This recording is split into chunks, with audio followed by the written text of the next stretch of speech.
Bocah ini agak mesum melihat pria ini membunuh ayam. Ia mengumpulkan kepala ayam, simpan di toples kaca di bawah tempat tidur. Semua hal yang disukai bocah itu. Tapi karena ia malas, ia lupa menutup pintu. Lalu ditemukan oleh ayahnya. Ia dipukul. Bocah yang kasihan dipukuli sejak kecil. Bocah tak bisa menahan lagi. Sampai malam, saat ayahnya mabuk, dia mencekik ayahnya sampai ia mati. Lalu diam-diam menguburnya. Jadi polisi menduga ayahnya menghilang. 10 tahun yang berlalu. Gadis kecil ini hilang saat bermain di halaman belakang. Saat polisi menemukannya, maka gadis udah mati, berbaring samping tumpuh sampah. Polisi yang bertanggung jawab atas kasus tersebut bernama Ritika. Dia pikir ini adalah kasus pembunuhan berantai. Karena 1 bulan yang lalu, ada seorang gadis dengan usia yang sama, juga meninggal karena ditusuk oleh benda tumpul. Jadi, Ritika minta kepala polisi mengundang forensik untuk memecahkan kasus tersebut. Tapi ia ngomong, baru-baru ini ada banyak kasus. Dokter forensik dikirim untuk menyelesaikan kasus lain, hanya 1 orang bernama Samuel. Ritika mendengar namanya. Dia segera mengerutkan kening. Ternyata Samuel adalah kakak ipar Ritika. Tapi sekarang Ritika udah bercerai. Dulunya, saat ia mengantar anaknya keluar, tapi anak sulungnya tiba-tiba menghilang. Saat itu, ia sangat sedih. Jadi ia mengeluh kepada suaminya lalu bercerai. Meskipun agak canggung, tapi tidak dapat disangkal kemampuan Samuel. Dia mengambil pakaian gadis itu dan memulai percobaan. Menemukan beberapa pertunjukan. Lalu, mereka ke kasus untuk mengawasi. Ia menduga saat gadis kecil menghilang, ada tanda aneh di pakaian gadis kecil itu. Itu bersama pagar ini. Ini adalah TKP pertama. Gadis itu memiliki bubuk putih di tubuhnya. Hasil tes adalah kapas asli. Di atas pohon ini. Inilah TKP yang kedua. Masih ada lumut menempel di lengan. Seperti hal yang menempel di dinding ini. Inilah TKP ketiga. Mengikuti pertunjukan ini, Samuel dan yang lainnya pergi ke terowongan. Jalan setapak ini tingginya hanya 1,2 meter. Kok pembunuh membunuh orang di sini? Setelah membunuh orang, pindahkan jenazah ke TPA lagi. Kok tak melempar? Samuel menduga, mungkin karena dinding terlalu tinggi. Demikian kata keluarga korban. Saat gadis kecil menghilang, tidak ada orang yang mencurigakan di sekitar. Jadi pembunuh yang mereka cari, sebagai seseorang yang bisa melewati terowongan. Ia memang lemah. Tidak cukup untuk melemparkannya ke dinding ke tempat pembuangan sampah. Dan terlebih lagi, itu adalah tempat di mana hanya ada anak-anak. Tidak ada perhatian sama sekali. Jika kasus ini, bagaimana jika itu dibuat oleh seorang anak? Dia menganalisa sangat pandai. Tapi Ritika memelototinya. Aku belum bertanya padamu. Kau hanya seorang forensik. Penyelidikan dan penalaran tentang kasus ini adalah tugas polisi. Samuel tercengang. Dia berhenti. Saat ini, pensiunan polisi tua itu tiba ke sana. Dia membawa sampel DNA. Dibandingkan dengan pembunuh, hasil tidak cocok. Samuel bertanya, inilah DNA siapa? Abdul menjelaskan. 10 tahun lalu, ada kasus pembunuhan serupa. Anak-anak semuanya berusia 8 hingga 11 tahun. Tahun itu, Abdul bertanggung jawab atas kasus tersebut.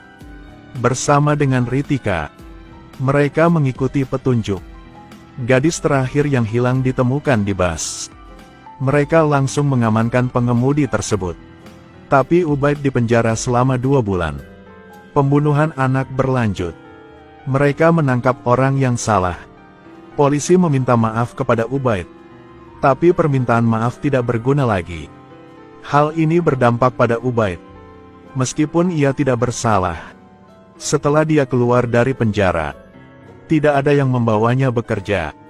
Untuk penebusan, Abdul menyewanya sopir. Meski kasusnya belum terselesaikan, tapi mereka menyimpan petunjuk penting. Itu adalah DNA si pembunuh tua. Namun dengan kondisi saat ini, kedua kasus tersebut tidak berhubungan.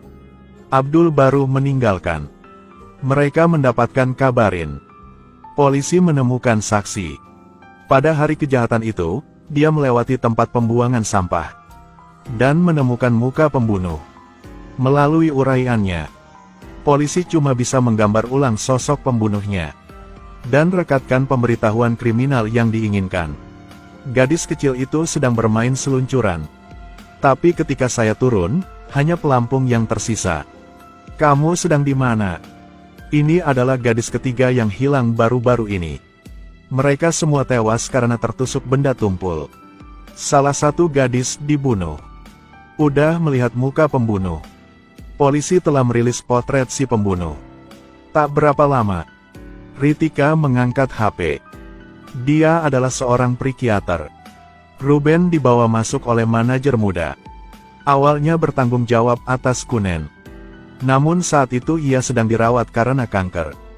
Jadi ia memperkenalkan mereka kepada rekan-rekan ia. Menurut dokter, pertama kali dia dan Ruben bertemu, ia telah melihat anak laki-laki yang tidak biasa. Setelah bertahun-tahun pengobatan, kondisi Ruben telah membaik secara nyata. Tapi 2 tahun yang lalu, Ruben tiba-tiba kehilangan kendali. Bikin ia terluka, kemudian melarikan diri. Sejak itu, ia tak bertemu Ruben lagi. Tapi saat ini, Ruben muncul di rumah sakit. Kali ini bocah itu mengincar seorang gadis. Tapi gadis kecil masih belum tahu apapun. Gadis kecil yang bahagia membeli permen. Ketika orang tua ia keluar dari ICU, kemudian hanya tasnya yang tersisa. Bungkus permen ditemukan di tong sampah. Inilah satu-satunya bukti. Tapi bagi Samuel bukti ini udah cukup. Tak disangka, akibatnya, ada 3 jenis DNA di dalamnya. Satu adalah korban. Satu adalah pembunuh. Masih ada 1 orang lagi. Mungkinkah ini disebabkan oleh satu tim? Samuel punya ide. Ambil DNA si pembunuh untuk membandingkan dengan orang ketiga. Hasil yang cocok. Kebenaran terungkap. Ternyata pembunuh itu benar-benar kembali. Tapi ada 1 orang lagi. Pembunuhan juga diwariskan. Memang terkejut. Tapi pembunuh itu siapa? Samuel punya ide. Sekarang harus menonton kamera rumah sakit. Menyelidiki semua orang. Udah ke rumah sakit pada hari itu. Kemudian melakukan tes DNA satu per satu. Pembunuhnya pasti ada di sana. Tapi setelah beberapa hari kerja, semua orang tidak cocok dengan DNA. Apakah tebakan mereka salah? Saat semuanya sedang bingung, kemudian di berita TV, mereka udah menemukan Ruben. Di ruang interogasi, Ritika bertanya kok ia membunuh orang untuk mengirim ke Satan. Ruben langsung mengaku. Tapi Samuel melihat kembali rekaman pengakuan Ruben. Terdeteksi saat interogasi, wajah Ruben tak berhenti berkedut. Ia pikir bocah itu tuli. Selalu gunakan alat bantu dengar. Samuel curiga ada orang yang mengincar kelemahan ini. Menyamar sebagai setan melalui alat bantu dengar. Untuk mengendalikan bocah itu. Jadi semuanya udah jelas. Ia adalah pembunuh tua. Dan Ruben adalah junior yang kemudian diadopsinya. Selama Ruben masih memakai alat bantu dengar, masih akan dikontrol. Tapi masih belum bertindak apapun. Ruben udah bunuh diri. Ritika membuka kamera pengintai. Pada saat kejadian, ada mobil biru yang diparkir di dekat tempat penahanan anak laki-laki itu. Setelah Ruben memotong pergelangan tangannya dan bunuh diri, mobil itu baru saja pergi. Samuel keluar untuk menjawab telepon. Lihat keluar. Satu mobil kayak mobil suster. Samuel agak penasaran. Dia menutup HP dan berlari ke sana. Akibatnya, orang yang menyerangnya adalah sopir bus tua Ubaid. Apa ini lagi? Para gadis kecil dibunuh. Saat menyelidiki pelaku, forensik diserang. Saat Samuel sadar, menemukan dirinya terikat pada bas yang rusak. Ubaid sedang membakar sesuatu di depan pintu. Saat dia sadar, Ubaid tidak sabar untuk mendapatkan videonya. Dan gadis dalam video itu sedang mendorong mayat itu. Itulah keponakannya yang hilang tahun itu. Ternyata seperti ini. Kasus pembunuhan berantai 10 tahun lalu. Dia dianiaya. Karir, keluarga hilang. Tapi Ritika dan yang lainnya baik-baik saja. Dia merasa tak adil. Mau membalas dendam. Tapi kepala polisi udah tua.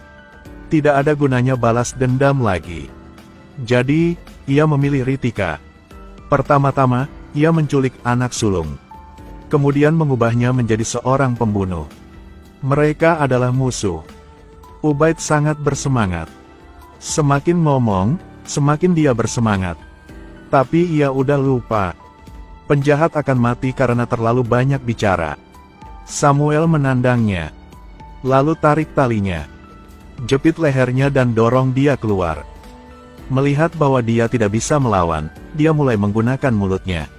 Ia bilang ada orang di belakang. Tapi nggak mau bilang dengan Samuel. Setelah mengatakan, Samuel buru-buru bersembunyi di balik pohon. Ia tahu penembak adalah pelakunya dalam kasus ini. Jadi dia mengambil telepon Ubaid dan mengejarnya. Tapi udah terlambat. Cuma bisa melihatnya pergi. Saat ini mobil kuning itu diparkir di dekatnya. Ia tak pikir apapun. Naik ke mobil untuk mengusirnya.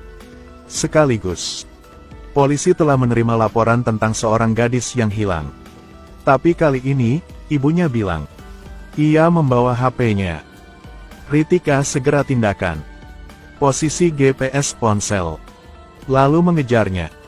Memang sulit UTK mengejarnya. Ia menemukan Samuel di dalam mobil. Samuel dicegah oleh polisi. Menemukan gadis yang hilang. Mobil ini juga jebakan. Sekarang ditangkap. Pembunuh sebenarnya lebih sulit ditemukan. Samuel tidak sempat menjelaskan karena dia tinggal tancap gas dan pergi. Ia membawa semua dokumen kasus. Lalu ke rumah kakaknya. Lalu minta kakaknya untuk mengundang Ritika ke rumah. Melihat Samuel, Ritika hendak melapor polisi. Tapi Samuel mengeluarkan video putrinya, Ritika dengan tegas menutup telepon. Gadis dalam video memegang koran 2 hari yang lalu. Samuel melacak lokasi ponsel Ubaid hari itu. Temukan dia dalam jarak 500 meter dalam 3 jam. Mungkin disitulah keponakannya tinggal. Ritika dan suaminya buru ke sana. Dan Samuel mencari Dr. Kunen. Ia bilang Dr. Kunen adalah pembunuh. Ternyata dulunya, polisi menemukan 5 mayat di dekat waduk. Salah satunya adalah orang dewasa. Telah terkubur di sini selama bertahun-tahun. Setelah Samuel memeriksa, ada tanah aneh di atasnya.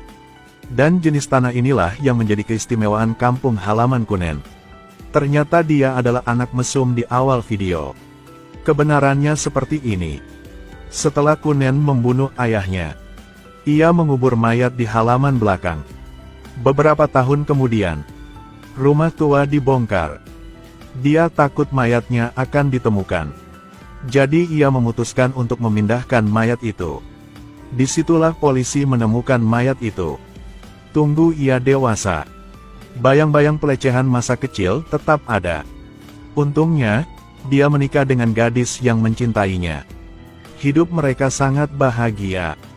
Tak berapa lama, setelah lahir bayi, istrinya mati. Cuma tinggalkan putranya. Seperti biasa, hari-hari berlalu. Tapi sesuatu hari, dia mimisan. Pergi ke rumah sakit untuk memeriksa kanker. Bikin ia kecewa. Jadi dia mendapatkan ide untuk membalas dendam pada masyarakat. Adalah asal-muasal kasus pembunuhan tahun itu. Meskipun ia mesum, tapi ia sangat mencintai anaknya. Bersembunyi bocah semuanya.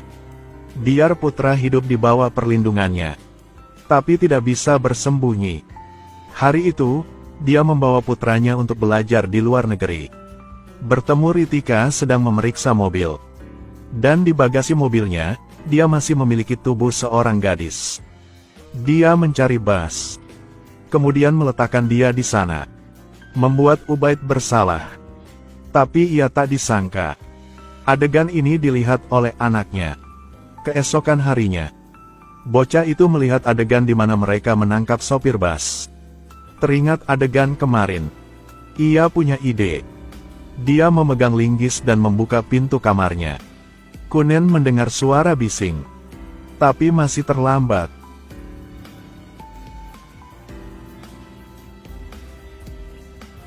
Menatap ayah aneh di depannya dan melangkah mundur.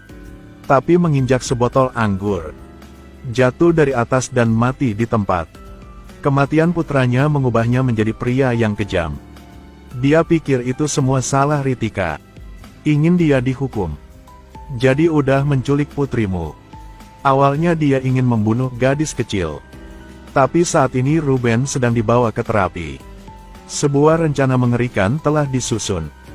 Dia mengurung dua anak dan melatih mereka untuk menjadi pembunuh. Dan menggunakan alat bantu dengar yang menyamar sebagai Satan. Karena membalas dendam. Menunggu Ubaid keluar dari penjara. Dia membujuk Ubaid untuk membalas dendam pada Ritika. Dan kemudian semua hal buruk terjadi. Akhirnya, mengapa dengannya belum cocok? Karena dia menderita kanker sebelumnya. Transplantasi sumsum tulang untuk menyembuhkan kanker. Harus ada jenis DNA lain dalam tubuh. Darah baru. Cuma tetap rambut dan kulit. Hanya perlu uji kimia. Udah cukup bukti. Setelah mendengarnya, ia agak takut. Ia hendak membunuh Samuel. Tapi dia melawan. Dua orang berkelahi di dalam mobil. Mobil yang kehilangan kendali terbang. Kunen tidak memakai sabuk pengaman sehingga meninggal di tempat. Samuel mengencangkan sabuk pengamannya sehingga dia lolos dari kehidupan. Ini memberitahu kita. Ingatlah untuk mengencangkan sabuk pengaman saat mengemudi. Ritika dan suaminya Jegea menemukan putrinya. Telah hilang selama bertahun-tahun. Mereka yang mengetahui kebenaran semuanya mati. Cuma perlu Samuel tak ngomong. Maka tidak ada yang tahu bahwa keponakannya membunuh seseorang. Itu sebabnya dia menemukan Kunen sendirian. Akhirnya, gadis kecil pulang ke rumah. Mungkin inilah hal yang baik.